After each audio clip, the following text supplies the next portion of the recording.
What up, good people? It's your boy, Mr. Anthony, and welcome to another episode of the Mr. Anthony Show. I decided to get out the studio, come on outside to the gazebo and enjoy the beautiful weather. It's just like I like it in Illinois, when it's not too hot, it's not too cold, like right in the middle, like in the 70s, mid 70s, lower 70s, somewhere up in there, you know. I don't like to be too hot, so this is perfect. So it was beautiful. I decided to get out the studio and come outside and talk to the people, because you know it always starts and ends with the love for the people, because it ain't about me, it's about y'all. Always will be, for the love of the people. So I appreciate y'all tuning in. I got another good one. You know, I'm going to drop some hot topics and speak on them, you know, talk to the people a little bit about them. I hope to get y'all feedback too. Drop in them comments, get in there, tell me what you think, give me topics, whatever. I'm also looking for people to help, you know, boost this thing up, man. I would love to tap into the minds of some of the people that enjoy the content that I put out. So, hey, if you want to join me on the show, the invitation has been given to everybody. DM me, hit me up. We'll, you know, converse a little bit, and if I can get a good vibe that, you know, we can get on here and do some things and spread some positive inspiration around the world, we can do it. So don't forget, subscribe to the YouTube channel, hit the like button, hit the share button, and get it out to your people as well. But let's go and get to these topics. Do yourself a favor and master the art of exit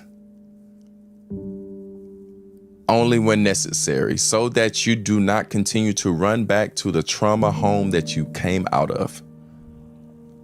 Not every conversation deserves your breath, your time, or your energy, and not every silence is meant for you to break. When the frequency fades, don't chase the static, change the station. Listen, when someone starts mishandling your worth, don't hand them more time hoping that they will figure it out. You're not a puzzle to be solved. You're a mirror. Either they will reflect respect, or they will distort it. And when the distortion becomes the norm, walk, not in anger, not in spite, but in power. See, the problem is we have been taught to stay, to fix, to plead. But sometimes growth doesn't come from fixing. It comes from releasing. And you can't water dead soil and expect flowers. You can't beg for love in places that feed off your drought. So hear me. Don't waste your divine energy. Don't waste your spirit. Don't waste your time trying to ignite a flame in someone who keeps bringing you water. Some connections expire. Some hearts unlearn you. Some people were just visitors in your story, not co-authors of your legacy. Let them go. With grace, with fire, with your head held high, like you finally remember who you are. You are not abandoned. You are redirected. You are not hard to love. You are just loving in the wrong direction. Do yourself a favor. Don't fight for your place in someone else's confusion. Stand tall in your own clarity. That was pretty heavy what the brother was touching on right there, man. I must admit, you know, and I believe that probably everyone to some degree and at some point has been kind of caught up in what he was referring to.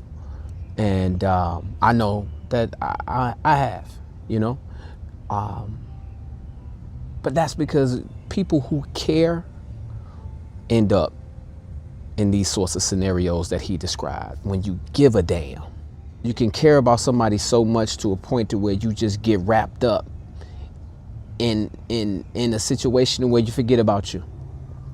You forget about you and your self-worth and your happiness. And all of this is extremely important in order for us to be able to function individually. Happiness, just your self-worth. You know, sometimes people can pour into another person to so much to whereas you just don't have anything left. And if you're not being poured into and you're pouring into other people, sooner or later you're going to run out. You're going to burn out. And the end results are usually bad. So you gotta make a decision at some point, you know. The brother mentioned that we have been taught to stay. That is the more traditional way of doing things, yes. Running at the drop of a dime is not what I call commitment from the beginning anyway. Shit, if you'll run after one situation, then you didn't really want to be there no way. So that's just my viewpoint in reference to that piece of it. But it's difficult sometimes when you care. And people who care too much tend to be the ones who get taken advantage of, especially if you're dealing with someone who's selfish and likes to pull from everyone. Pour into no one, but pull from everyone. And there's people out there like that. You probably know some. You might be married to one. Hell, you may be dating one. So the reality of it is that the part inside of us as human beings that triggers our caring emotion is what kind of gets in the way to a degree. It's good to have it, obviously, but sometimes it can take advantage of us. The emotion itself can take advantage of us, and then we act out that emotion, and then we stay in situations that are toxic. We stay in situations that are maybe just not financially beneficial. It could be an assortment of different things. All of these things can be bottled into one, actually. But whatever the situation is, this doesn't just apply to relationships. I mean, it could be a job, it can be a friendship, it could be, you know, a partnership in reference to business, something where you're pouring a lot into it, but you're not getting the same or any equal. It's not being reciprocated from the other side in a balanced fashion. You're doing more. You're giving more to the business than, say, your business partner is. You know, however you want to, you know, chalk it up. But at the end of the day, you know, don't waste a lot of time trying to build and continue to fix something that's broken, that just can't be repaired. You got to know when to let go. That's the bottom line.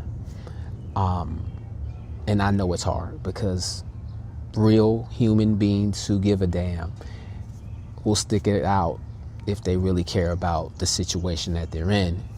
We just got to know when to let it go. All right, that was a good one. I love it. That was a deep one for the brother. But yeah, let's go. Let's get to the next one. Let's see what's going on. Question to the black man is, at what point do the black man get to grow up and be released from the hood obligations? At what point? At what point do the streets, the hood, the set releases me from these obligations, my nigga, that have guaranteed either jail or death? The hood done guaranteed you either go to jail or you die. Why would I hold on to that? I hate that. That's what little boys do. Little boys join gangs, men don't. I was always told, get with a broad. The old taught me, you go get with a broad, my nigga. You go get with a broad. Why you with these running with a group of niggas? And all y'all doing is arguing and squabbling every day, talking about nothing, sports, getting high, passing the blunt, drinking, and can't nobody pay all the bills. And then if you paying all the bills, these gonna be the same group that's gonna set you up to get robbed. These gonna be the same group of when you die, one of them go slide over there and try to holler at your woman. These not gonna be no honorable man. These gonna be the same that'll get your daughter hooked on drugs or put that dick on your daughter when she get grown. So once you understand this as a man, they say when you know better, you do better. So how can I group with a bunch of homie and we not effective? Man, now that one right there, that was crazy heavy. Shout out to Charleston White, man, on that one. You know, he be wilding on some of the stuff he talk about, but he was rock solid on that one. So you got to get credit when credit was due. It's due. You feel me? But man, just thinking about that, you know, can make probably most men reflect on their life if they have dabbled in the streets at all. But when is it time? When can we be released from that? How old do you have to be before it's time to stop running around, you know, like you ain't got no sense? Like, especially us out here who got kids, like we got to be here for them. You know what I'm saying? Like, when do you release it? This makes me think about, I was in a situation on the way to work a couple days ago, and I had a young white gentleman, young Caucasian brother, test my patience to a level of just off some road rage shit. You know what I'm saying? So real talk, man, it's traffic.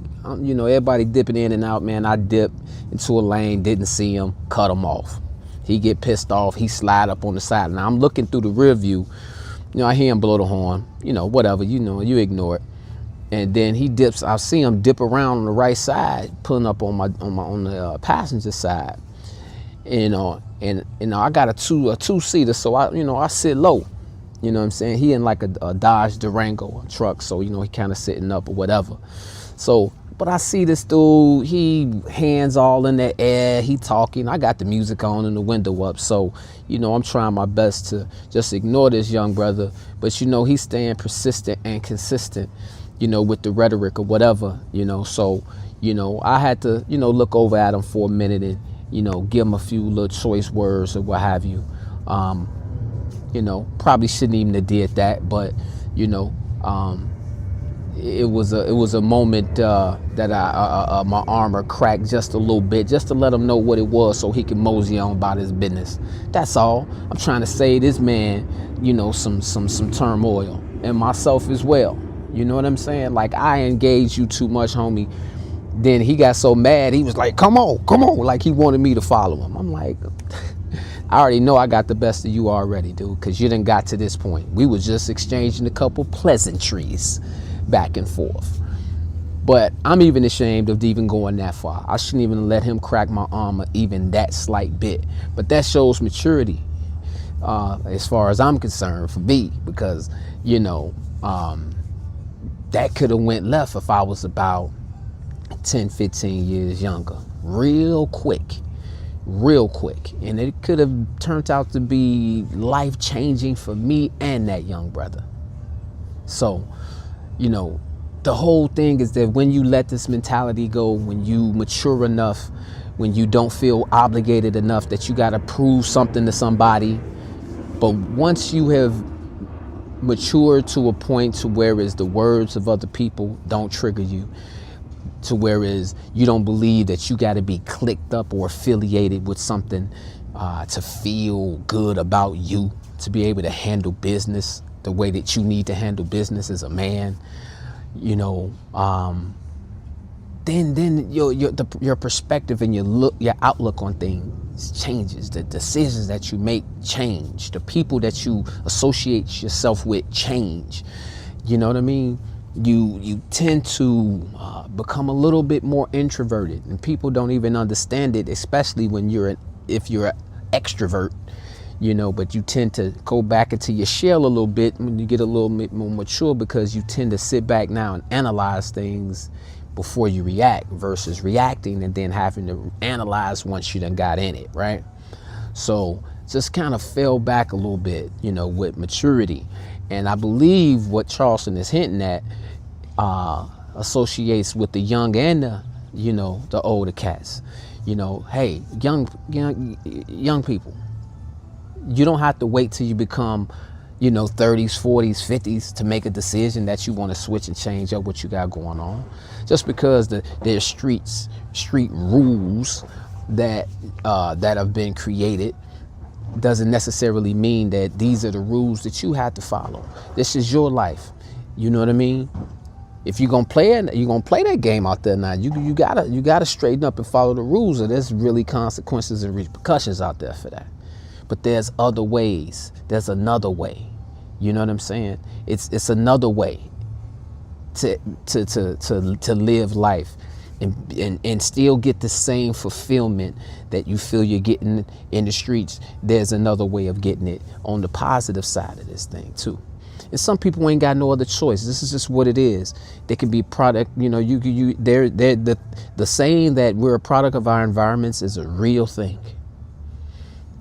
So once we are able, you know, to see better situations in the neighborhoods where a lot of this is going on, it's going to be hard for some people to break that curse. But it's a mindset.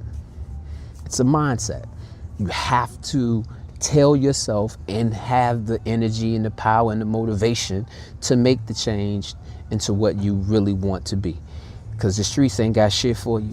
Jail or death. And death is going to happen to all of us at some point. But how and when and how you celebrate it is up to you. You have some control of that.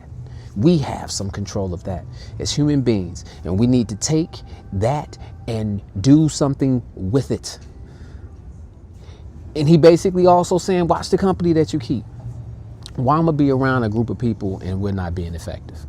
Just sitting around talking about sports, getting drunk, whatever. Like he said, you know, that sounds like the average group of cats get around, talk a little shit. You know, if you drink, you have some drinks or whatever it is, whatever you partake in, you know what I'm saying? And then that's that. And it's cool to do that with the right group of people. Now, if this all we do, and we ain't never sitting here and amongst ourselves talking about how we can uplift each other and how we could probably get out here and start a business of some sort and make some money, you know what I'm saying? Then what are we doing? It's a waste of productive time as far as I'm concerned. And I'm all about production, baby. So I'm with him 1,000% on this. I don't know what y'all think. Do you think the company that you keep is going to help determine how quickly or how slow you make it to your goals? Do you believe that surrounding yourself around like-minded people is more beneficial to you? I don't know. I believe it is, but I want to hear from y'all. So drop it in the comments what y'all think about these topics, man. I think it was two pretty heavy ones, you know. No sense of being stuck in a situation that you don't have to be stuck in. I know our caring hearts as human beings sometimes makes us stay longer in situations than we should stay. But we have to know when to throw in the towel. We got to know it. But I appreciate y'all tuning in always, once again, to another episode of the Mr. Anthony Show. Y'all be blessed, and we'll catch you on the next one.